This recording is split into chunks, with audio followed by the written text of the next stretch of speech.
and our panel from the Rhode Island Women in the Trades, and they're just going to share some information with you about some career options. Okay, Welcome.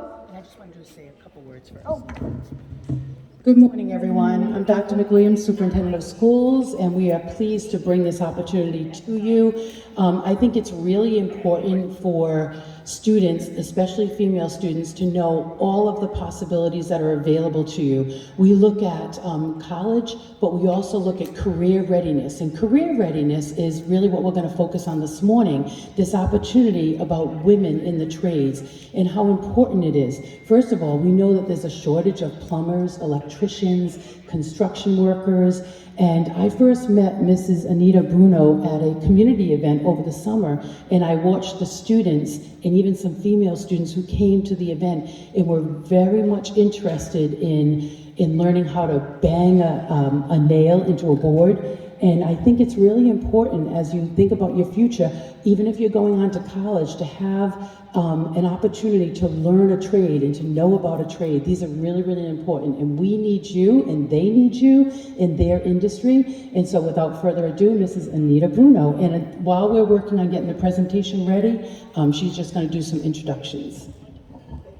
Listen, ladies, y'all are all going to be homeowners and you're going to need to know the trade of doing things around the house. Right? Absolutely. Good morning, everybody. Sorry we're late. We just came from Shea, so wrapping up, and the girls over there were pretty enthused, so that was really good, and I hope you're just as enthused with the information we want to share. So my name is Anita Bruno. I'm the founder of an organization called Rhode Island Women in the Trades. What we stand for is to promote sisterhood, leadership, advocacy, and mentorship for women that are already in the trades. And we also run an 8-week pre-apprentice program to get girls like you and women interested and engaged and build their skills and confidence to enter into the construction industry. I'm a 16-year union carpenter, so I've been doing construction for 16 years. I've always liked working with my hands, but when I went to high school, they didn't tell me about careers in the trades. They told me to go take typing class. And I didn't like it, I hated it, and I went from high school to high school and ended up getting kicked out because I didn't like it and I didn't find my way. I went to Job Corps and that's where I found welding. And when I got into welding, I found that I really liked that stuff. But when I got out of that class and I was certified and I went to try to get a job, nobody would hire me as a welder because I was a woman, and they would ask me if I could do overhead. Can you do this? Yeah, I can do all of that. And I showed them my records to prove it, and they just laughed at me like, yeah, okay, whatever. And so it took me a few years, it took me about 20 years later to find a pre-apprentice program out in New York City called Non-Traditional Employment for Women, and that's how I got my start into the trades. And that was about 17 years ago, and I've been in Carpenters Union ever since. And that's why I wanted to bring that recreation of what I did in New York here to Rhode Island to make sure that girls and women have the opportunities that they don't tell us about. So that's my introduction, and I'm gonna let these ladies introduce themselves. Oh, great. Hi, my name is Aaliyah. I'm actually in her pre-apprenticeship program. I joined because I just was a CNA, and when the pandemic hit, I stopped doing that work, and I didn't really know what I wanted to do, and I knew I didn't want to go back to that because even before the pandemic, it just wasn't something for me. And they told me about her program, and I joined it. And honestly, had I heard about a program like this in high school, I probably would have joined out of high school and already been making 6 figures. But I didn't know anything better. I was always told, you go to college if you want to be successful. And I really didn't have any desire to go to college. I got my high school diploma, like, I gotta do more school, I'm done. That's how I felt. So I went from job to job to job, and misery to misery to misery, trying to figure out what I actually love to do. Like, if you're not passionate, getting up in the morning, it's a drag for the rest of the day. With this program, she has a whole bunch of different things that we touch on in the trades. We did the painting, we did the carpentry, we've done electrician. I got to explore a whole bunch of different options, and I chose carpentry because I like I like the finished product. I like seeing something I built with my hands come to life. I like knowing, like, yeah, I did that, you know? And I would definitely recommend it for people who may not want to go the college route, you know? It's definitely something that gives me joy to actually be like, all right, we're about to do this today, you know? It's not dragging my day by, and it's something that I stay busy. Time goes by quick, you know?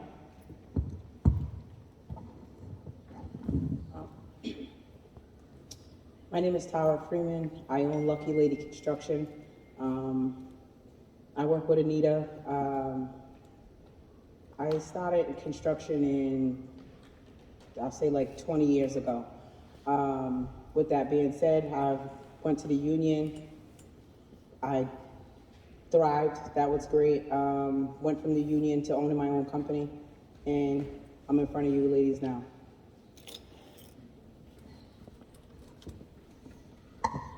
Hi, I'm Amy. I am a union plumber. Well, that's how I started. Well, not really started, but that is my trade. I did about 20 years of that. I got into computer-aided drafting. And so now I am a coordinator for plumbing. So I took what I learned in the trade, and pretty much what I do, everything above the ceiling, in the walls, has to be coordinated. All these different trades, your sprinkler, your duct, your heating pipe, plumbing, electrical, it all has to fit above the ceiling and in the walls. And so I get drawings from engineers of this goes from here to here, make it work. And so I get on my computer, I take what I know from the trade, the rules and the code and everything, and I design it in my computer, and I get together with all the other trades, their coordinators, and we work together and we make it fit, and then we can come out with basically a blueprint for the people in the field to install. And with any luck, if we did our jobs correctly, everything fits. Sorry I was late. My name is Lori Karen Silvera, and I am the Executive Director of the Rhode Island Turnpike and Bridge Authority. So the Turnpike and Bridge Authority operates the 4 largest bridges in the state of Rhode Island. The Newport Pell Bridge, which takes you from mainland Rhode Island over to Newport. Hopefully in the summer when you go to the beaches, you have been over the Pell. It's a suspension bridge. I also have the Mount Hope Bridge, which is almost 100 years old. That connects Bristol to Portsmouth, Rhode Island. That's a suspension bridge too. And then I have the Jamestown Bridge, and I have the Sakonnet River Bridge over in Tiverton. Obviously Jamestown connects to North Kingstown. And then I have 10 little bridges, and I have all the roads that connect them. So why am I up here? And I am not actually in the trades, but I oversee, as in my capacity as the Executive Director of the Turnpike and Bridge Authority, I oversee projects on the bridges that have everything to do with every trade you can think of, pretty much. I know you're making career decisions in the years ahead, so I'm here to tell you, as my colleagues have told you, it's not always a clear, linear path, that you know from an early age, I want to do this, and I just head toward it, and it turns out to be exactly the right thing, and happily ever after. It doesn't always happen that way. So I was a Spanish major in college. I really wanted to be in a career. One of my criteria, and this sounds maybe it sounds silly now, but I really wanted to be in a career to prove that women could do what men did. And there weren't many lawyers at the time, so I went to law school. And then I spent the decades after that trying lots of cases. I won a lot of cases. I lost a lot of cases. One of my clients was the Turnpike and Bridge Authority, and I ended up now using my law degree in a different way as the executive director. But as I say, one of the most exciting things is watching the workforce that I manage, watching what they do on our bridges, and knowing that one of the most important things that I have to do before I before I finish my job as executive director, is make certain these big bridges and these roads are cared for into the future, and that's all of you. And I really mean, I'm looking at you. It's all about you. You could be in my position. You could be somebody who dives under the water and looks at the anchorages of the bridges to make sure they're still safe and sound and render inspection reports about them. You could be painting the bridges as part of the union, the International Union of Painters and Allied Trades. You could be doing all kinds of things. So that's what I have to bring to you today. Good morning. My name is Linda Weisinger, and I am the Executive Director of Pawtucket Central Falls Development Corporation.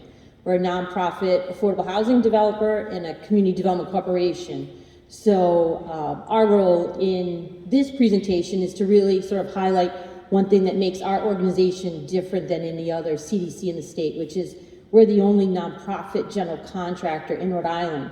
So we build the houses that we sell to our buyers, and we employ a full-time construction crew who works for us day in and day out from the community to build our houses. So I'm happy to be here today. We have a great conversation and presentation, and thank you for the opportunity to be here.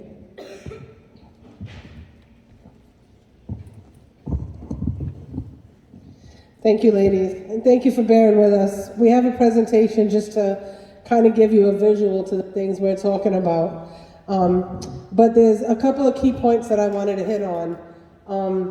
Like Aaliyah mentioned, you don't have to go to college to get into the trades, but you can absolutely use the trades to pay for college and then graduate debt-free. I graduated my apprenticeship through the Carpenters Union with a sister that also graduated, and she utilized her apprenticeship to pay for nursing school. So when she journeyed out, that's what we call us, the carpenters, we're journey people carpenters when we graduate. She was also a registered nurse, and she did that debt-free. So I want you to know that it's not an either-or thing. You absolutely do not have to go to college to get into the trades, but you can absolutely use the trades to get into college. To get into the trades, most unions are pretty much the same across the board. The eligibility, you have to be 18, you have to have your high school diploma or your GED, and you have to pass a drug test. So those are basically the overall requirements to get into any union trade. Different ones have some differences. Like to get into the electrician's union, you need at least a 70 in algebra, which you probably did in 8th grade. You just don't really realize that you did that. But each union has its own perspectives. And then the apprenticeship hours for each union is a little different. So what your apprenticeship is on-the-job learning. So it's, for the carpenters, it's 4 years. For the electricians, the plumbers, it's 5 years. For the carpenters, we go to school 1 week every 3 months. So 4 times a year is how we do it.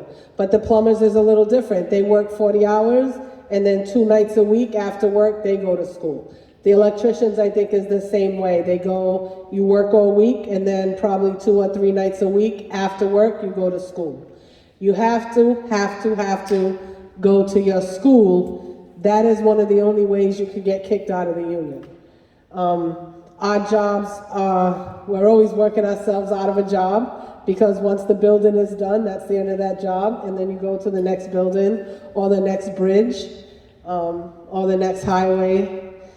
And so, just wanted you guys to know that. The biggest thing in the construction industry is kind of like your work ethics. You don't have to be the best at the skill that you choose. They'll teach you that on the job, but you have to be there every day, and you have to be on time.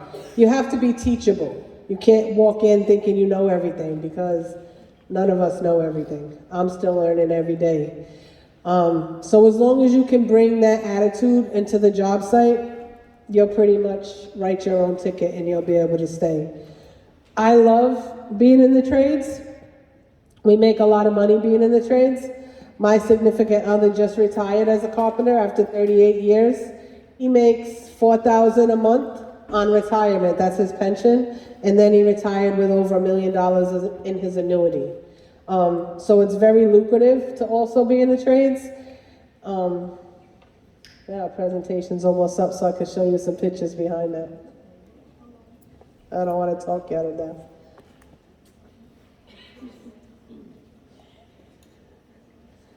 By show of hands, how many of you know about the trades already? A couple of yous?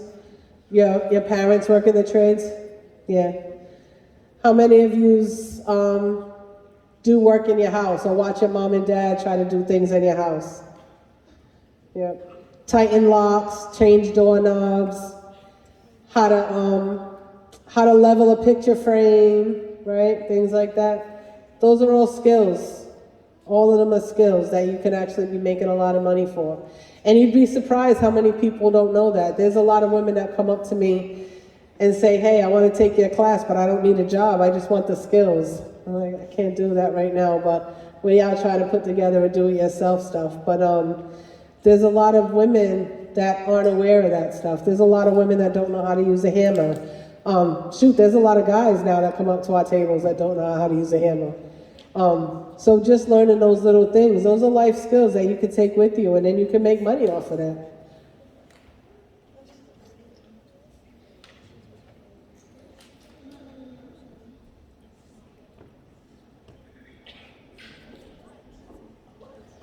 Does anybody know about Washington, D.C.? President Biden signed a law, the infrastructure bill, last couple of months ago, the beginning of the year, right? The infrastructure bill. So with that, he's designating trillions of dollars to fix infrastructure. So for the next 10 years, Rhode Island alone needs over 10,000 workers in the construction industry. And then figure that's 10 years, right? So your apprenticeship is about 4 to 5 years. And then that means you got another 5 years of booming construction, probably overtime, where you can make thousands and thousands of dollars. And then let's say after that 10 years, the construction boom kind of dies down, because that's how construction goes. It goes in waves, you got highs and lows. But with the skills that you learn, even when it's low, you can partner up with Linda over there and start doing community housing, start working on housing. You can buy your own houses, you can buy and flip houses, you can renovate. You will have a skill that you can make your own money for. You can write your own ticket. That's what Tara does. That's also one of the reasons why I wanted to do this, because I don't like working for people. I have my own mindset, and I don't like when people tell me to do something stupid because they're the boss. I said so do it that way. So I've always known I wanted to work for myself, and I want to get experience with the union, but eventually I'm gonna be my own contractor, start my own business. I know a lot of people in real estate, I want to buy, flip houses, and this way I can renovate them myself. I don't gotta call in a team. That saves costs right there. And being in this field now, I'm meeting so many different women. I know a girl that's about to go into the plumbers union. I'm gonna keep friends with her, because when I need help with the plumbing for a new house that I bought, that's who I'm gonna call. I got her over here if I need help with some painting or sanding. You know, there's a lot. Networking is key. There's a lot that goes into this besides just like construction. You can take other things out of it. Like, I've always wanted to do entertainment, so I'm thinking maybe I can help build sets for movies and stuff like that. Like, you never know where it could take you. Sorry, you want to say anything about being a GC?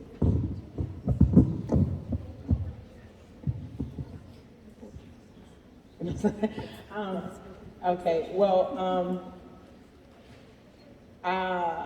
working in the union was great.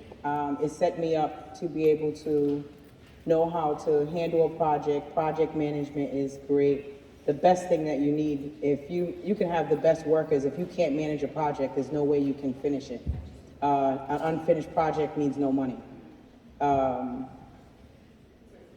You figure out what it is that you love to do so that you do something that you love. It doesn't matter. You can look at the screen and it'll say, you know, these people make this amount of money, this person makes this amount of money, this trade makes this amount of money. You could want to go for that trade because it makes a lot of money, but if you don't love what you're doing, after a while, it won't get you to work. You won't get out to work if you're not a great worker. Being on time is the most important thing. Just being there. If you're there, then you're able to learn. If you're there, you're able to be motivated into doing something other than what you was doing prior. But I don't know how to say this. You got to do what you love.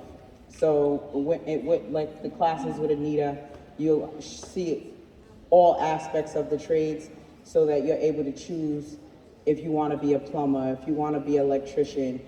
Being a plumber doesn't mean that you only do toilets and sinks. That's not it. That's not the full aspect of it, especially in commercial plumbing.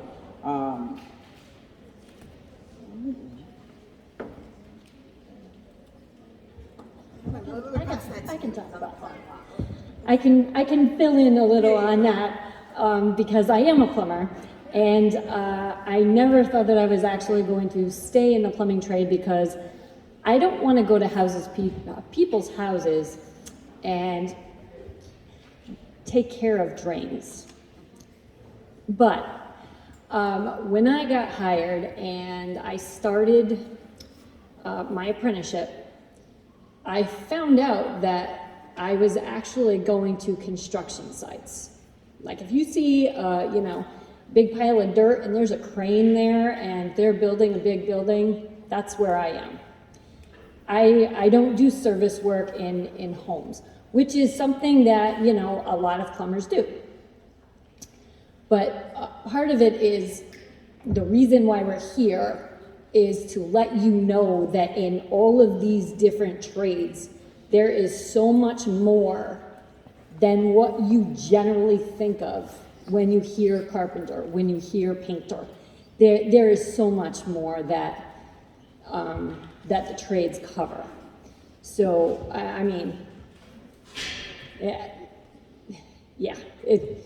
there's a lot to know, which is why in my trade, it's a 5-year apprenticeship because there's a lot to cover in that time.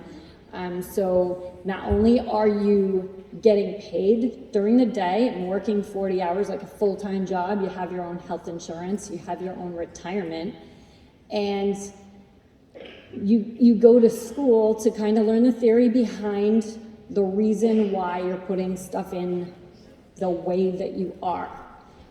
So when you get out of that, you have your license, you are, you are a plumber, and you can go anywhere. You can travel places all over the country.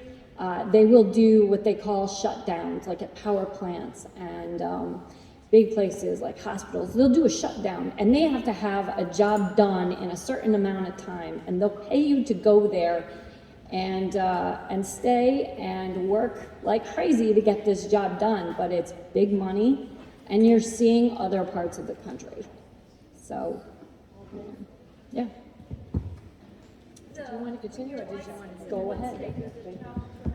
No, not necessarily. Well, mine is the allied trade, there's no license for the allied trade. No, it's not, it goes. The two licenses is electrician and plumber. But it does not transfer. Yes. Yeah, well, there's certain. So she's asking if the unions if you could travel state to state. So the good thing about being in a union, they are international. So I came from New York and I transferred my book here. I can take my book to Hawaii and work in Hawaii as a union carpenter. What Miss Amy was saying, there's certain parts of the country that need plumbers right now. Just like everybody needs workers right now, but there's certain parts that they're doing certain big projects and they need all hands on deck. So if they need you in another state, your company or your union will pay for you to travel down to that state. They'll pay for your hotel, they'll pay for your food, and you get paid pretty much around the clock, right? Until you come home. And when I'm talking about around the clock, we'll get into the numbers in a minute on what you make, but to me, one of the other benefits of being in the union is our overtime pay. So the carpenters, every contract is a little different, but you definitely get time and a half after 40 hours. For the carpenters, it's after 8 hours. So if I do 8 hours on a Monday and 9 hours on a Tuesday, that 9th hour on that Tuesday, I make time and a half. I don't have to do the 40 hours. So I might not work Friday because it's raining, but I still get that time and a half. Sundays is double time. That means I get 2 times my paycheck. Time and a half is whatever my hourly rate is, I get paid that plus half of that. So in case you're wondering, as a carpenter, I get $44 an hour. So that means that 9th hour is $62 an hour. That's bad because my math should be a lot better right now. About $62 an hour I'm bringing home. And that's not my whole package. Being in the union, you get benefits, but I'll get into that in a minute. So that bridge, the highway that you see in the top right, that's I-95. That's the aerial view of the highway near the Providence Place Mall that you probably drive over every day. And those are the kind of things that we build.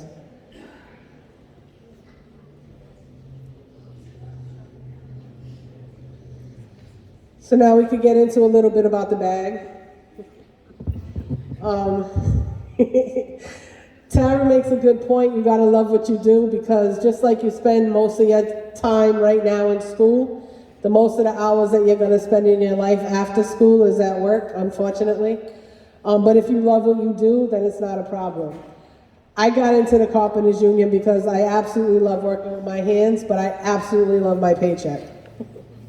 So with that, I'm gonna give you a little rating kind of this is around numbers. Every city is different, every state is different.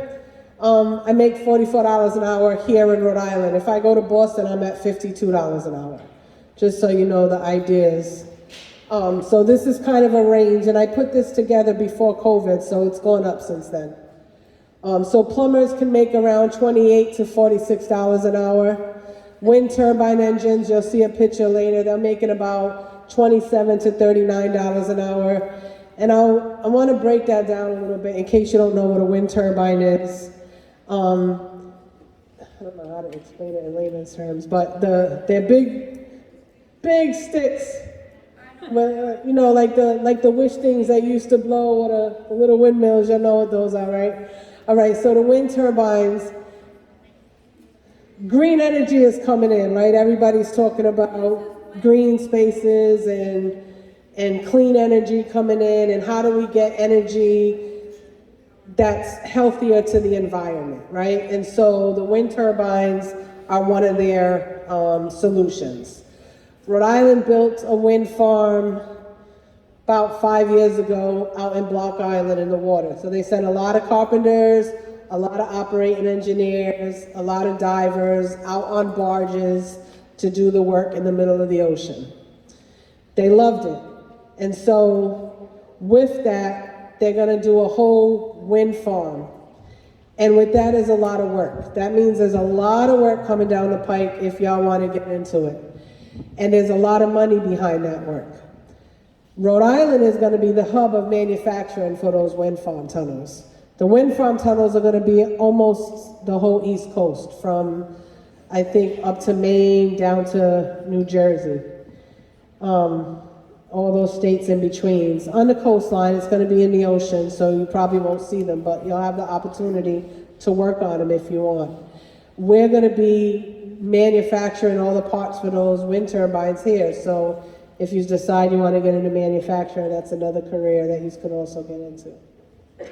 The crane operators, I have a picture of a crane, so you'll see it a little bit more, but they make about $28 to $42 an hour. Welders make about $22 to $31 an hour. Heavy equipment mechanics, about $26 to $37 an hour. Commercial drivers, otherwise known as Teamsters, make $26 to $38 an hour. HVAC technicians, heating, ventilation, and air conditioning. This is an older auditorium, so you don't have the HVAC systems in here, but I'm sure you have them in your school. Everything that brings your air flow in, your ventilation system in, your heat in the summer, in the winter, and your AC in the summer, that's all the HVAC systems. And they're making about $16 to $52 an hour. Auto mechanics, about $21 to $32 an hour. Carpenters, around $16 to $52 an hour.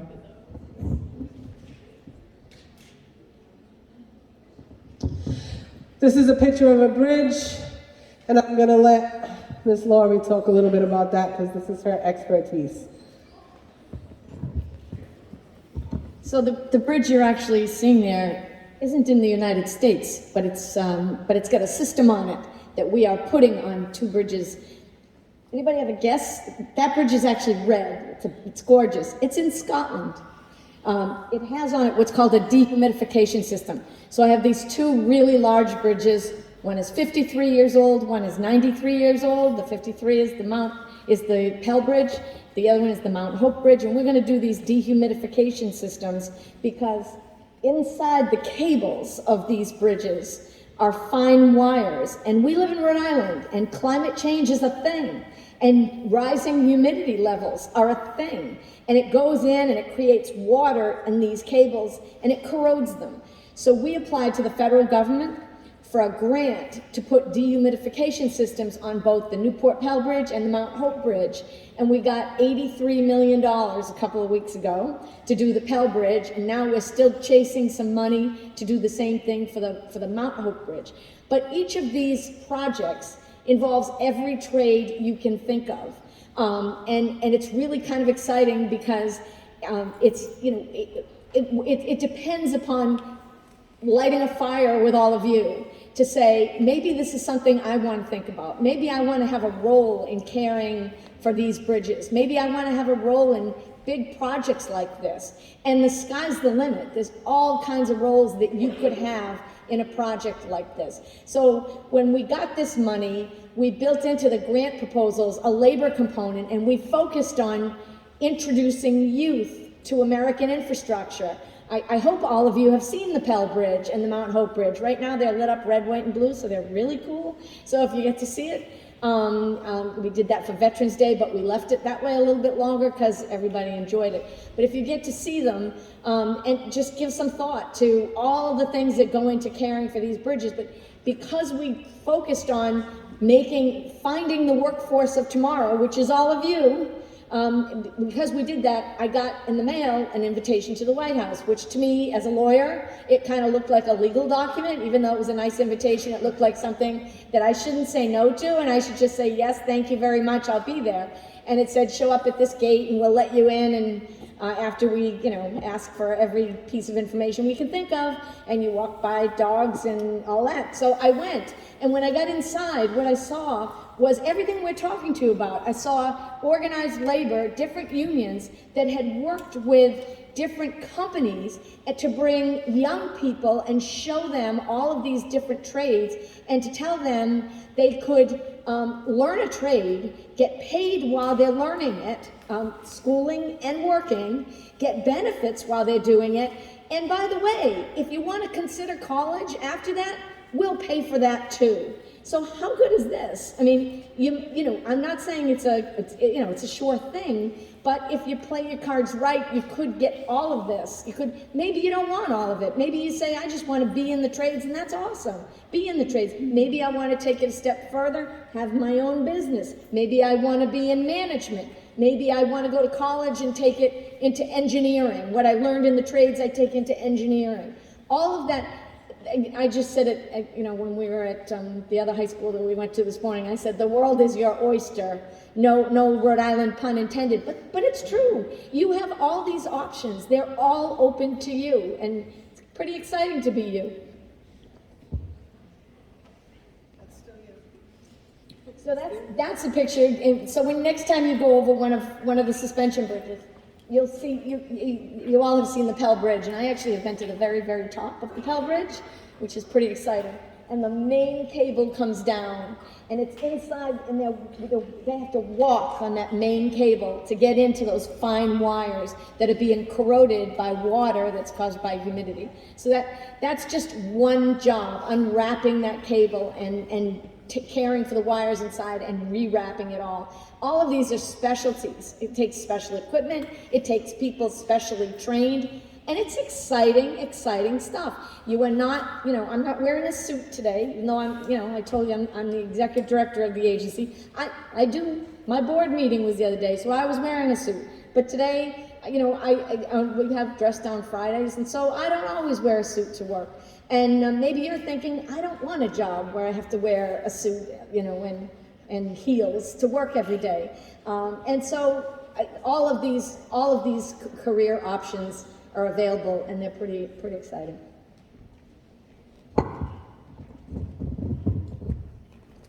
So the top picture is the suspension cable that she was telling you about.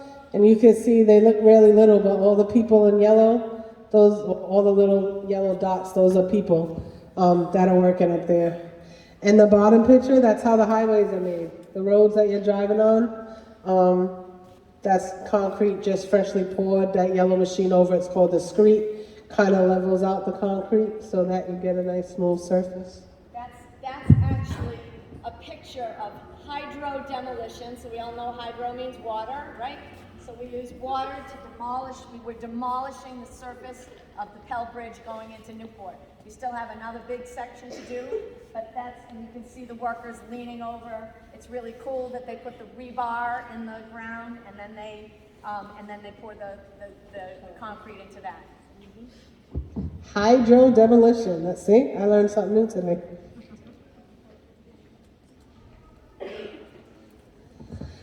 This is the Carpenters Union, Local 330 in Rhode Island. That's me in the middle picture doing the I-95 bridge.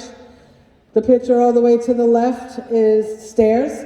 So the Carpenters Union, the carpenters, they build everything in a building from the foundation to the roof. Like this school. As a carpenter, I probably pay attention to details that you might not, like the intricate moldings on your ceiling. This is a beautiful auditorium. I don't know if you realize that or take heed, but there's not a lot of buildings that you go into anymore with the amount of detail that's in this room. But I notice things like that as a carpenter. I also go into restaurants and notice when their ceilings are leaking. It's kind of funny, but. So the carpenters do all of that. We also do heavy roads and heavy highways, bridges. And that's one of my sister carpenters on the right doing another footing. So there's like Amy was saying, there's a lot of different careers in each trade that you might not think. Some people think of carpentry, you just automatically think of wood. So there is cabinet shops. There's the cabinet makers that go in and build the cabinets that you can put on your walls, or intricate furniture, beds and stuff like that. But we also put up sheetrock. We do metal framing, studs. We build buildings. We build roads, and we build bridges.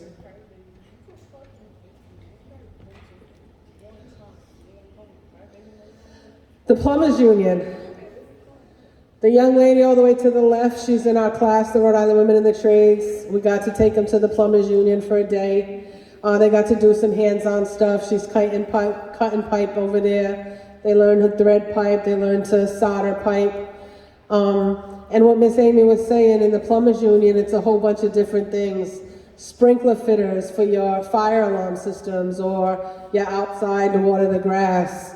It's not just toilets and sinks, Plumbers Union, right? What I learned at the Plumbers Union is that they do the gases in the hospitals. So having to learn that fine soldering for those pipes, but also knowing how to keep it safe to make sure that you're not getting foreign materials in that. So when it's going to be hooked up to somebody that's in a tube in the hospital, they're getting clean airs and all of those things. So that's the Plumbers Union too, which I didn't know. And they also work with HVAC systems, your heating and your ventilation systems as well.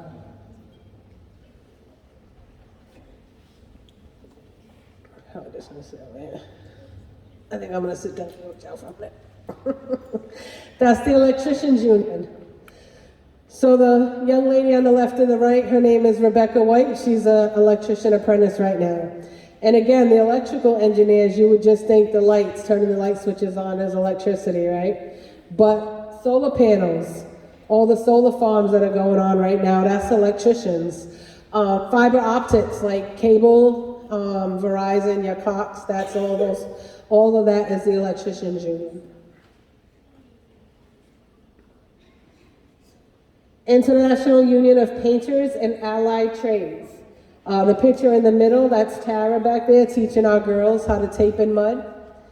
Aaliyah's probably in one of those pictures actually doing the work. Aaliyah's in the green doing the work up there.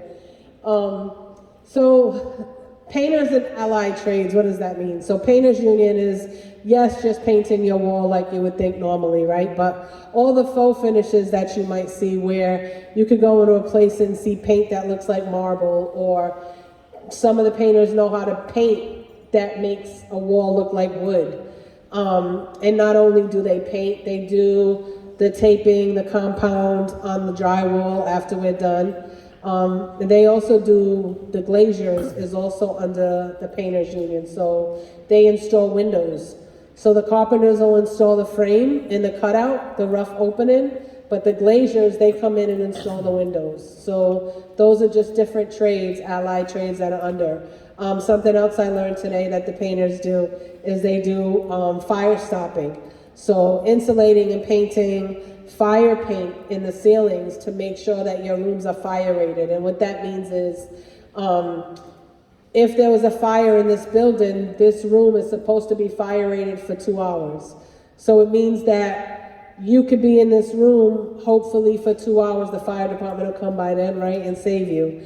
But that's what fire rating means. That's how important certain trades are. It's to keep you safe in certain buildings. And that's what fire stopping does when they're doing the ceilings. The iron workers, this is one I say, like, I hope you like heights. Sabrina is a fellow iron worker. She's a sister here in Rhode Island. She's a rod buster, so she doesn't really do the height climbing. So what the rods are is the metal pads. I'll get up for a minute, I'll show you.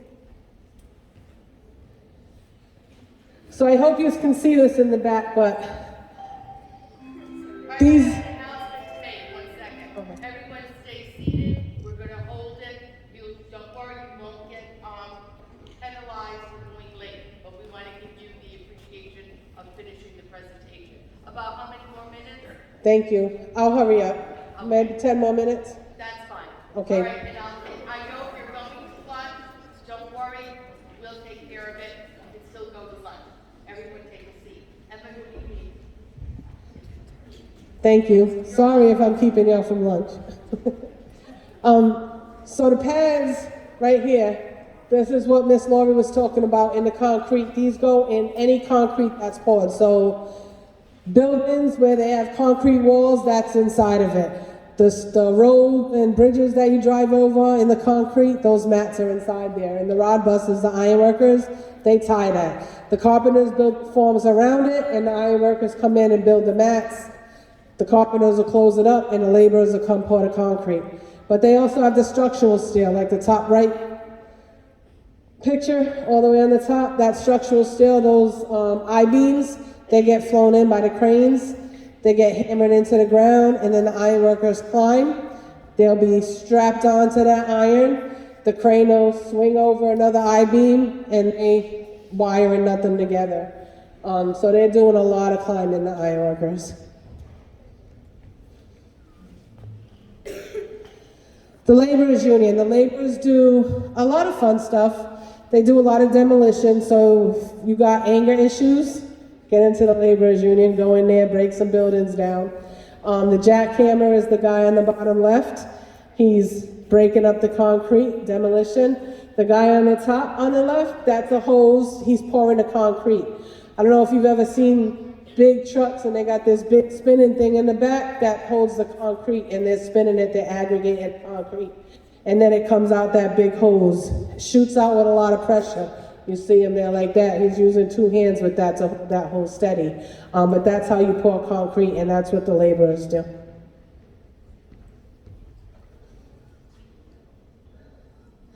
The operating engineers is actually one of my favorite unions, although I'm not in there.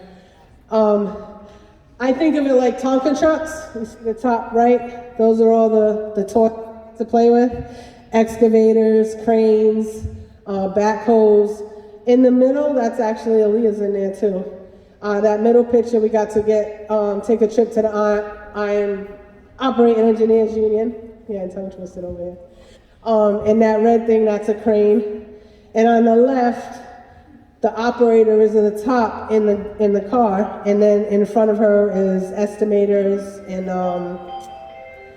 project managers on the job site that she's on. And operating engineers, they basically drive all day, and then they're inside their cab, they're doing picking up the materials that we need to use, they're grading the ground that we need to be on, leveling it out so you can walk to where we gotta build on. These are the offshore wind farms that I told you about with the wind turbines. That's what they're looking like in Block Island, and that's what they're gonna look like on the whole East Coast. And there's, like I said, work for the next 10 years in that. So if you're interested in being a diver, being a welder, putting that stuff together, the operating engineers are gonna be driving the barges out there. They're gonna have cranes on the barges in the middle of the ocean to lift that material up to put it together. So if you're interested in any of that stuff, that's what you'll be doing. So there's a whole industry of careers under the umbrella of the construction industry. The top left picture is bricklayers. The bottom left is pipe insulators. That middle picture on the bottom is what your HVAC system would look like. All the way to the right on the bottom are the roofers, and the top right is the elevator mechanics. The Teamsters, they drive the trucks that bring probably your produce, all the materials. Pawtucket Central Falls Development Corporation, Miss Linda over there. She runs this program. It's the nonprofit development corporation in Rhode Island. What they do is they buy up land, buy up vacant lots, buy up houses that are dilapidated in your area, and they fix them up and sell them as affordable housing. She's actually hiring right now, so if you're in 12th grade, come see Miss Linda. They train you too. And they have a female foreman, Kim. She's awesome. And why we're doing this, why we're here today, is to let you know that girls can do this too. Most of us, we're all in the industry in some way or fashion. Some of us are boots on the ground doing the work, and some of us are in administration, but we can't work unless we're working together. Teamwork makes the dream work. But I want you to know, we all want you to know that women can do this too, girls can do this too. And as women, the ages that we are now, these careers weren't given to us. This information wasn't told to us when we were your age. And that's why it's important to us now to pay it forward and make sure that you have this information, to make sure that you know that these choices are out here for you. And these are some of our community partners. We're partnered with Black Lives Matter. We're partnered with Pawtucket Central Falls Development, and we're partnered with the Carpenters Training Center right now. So that's our slide deck presentation. I just wanted to give you a visual, a little bit about what we're talking about, because everybody learns different. Some people learn better by saying, some people learn better by listening. I learn better by hands-on. So in April, the city of Pawtucket is putting together a career fair day, and we will be hosting a construction section. Rhode Island Women in the Trades will have a table, an interactive table, like Dr. McWilliams was telling you about, where we teach you how to hammer a nail and teach you how to screw a screw gun, but there's gonna be other partners there to teach you other things as well, so you can get a little interactive engagement in there as well. But if you have any questions at all, let us know and we'll answer them for you. I know you're kind of in a rush to get to lunch. We do have some things up here for you. I have flyers that tell you a little bit about my program, where you've seen some of the pictures where Aaliyah is involved in now. The next program starts in January. We have headbands, because when you're in the trade, you gotta talk, well, I tie my hair up because I don't want all that debris and dust and stuff in my hair. I like to come out and clean up afterwards. So I'll tie my hair up in a bandana under my hard hat. And then I have some stickers for you as well. And Linda has some flyers over there about the stuff that she does and some of the houses and opportunities that you can get into. Thank you. So that's a round of applause for them. We really appreciate what they've shared and look forward to that career fair because I know I will be. I'd like to do hands-on things as well. So actually, Mrs. Lutz, I'm wondering if maybe we could get some of the flyers and the stuff down there where on their way out they could just grab it. That would be good. So once again, thank you very much to all of the panelists and to Ms. Adita. We appreciate it. Yes, do you want, oh, actually, can you actually, yes, start your way. Maybe it makes more sense to go, just start this way and go up that way. That would be great. Well, they'll come this way.